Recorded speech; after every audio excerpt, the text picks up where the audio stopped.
Welcome back to Vacuum Tube Paradise here.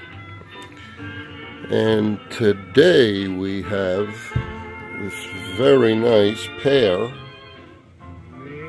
of Bell mono amplifiers, model 2122,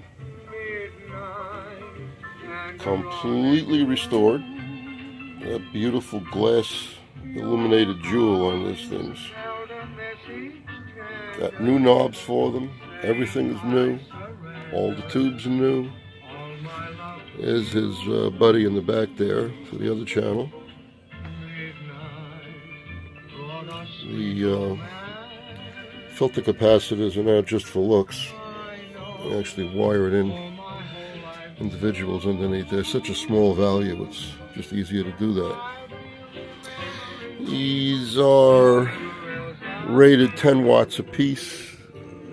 Actual measured power is about 9 watts.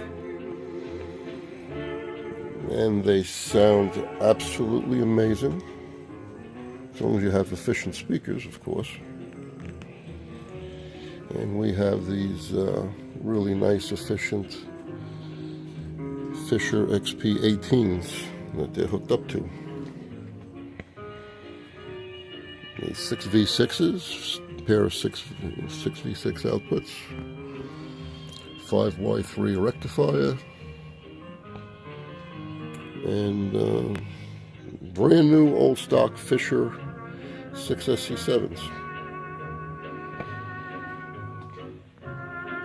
Gorgeous little things. They have inputs for phono, microphone, and the high level tape, which is what the CD player is hooked up to. But interestingly, no selector switch.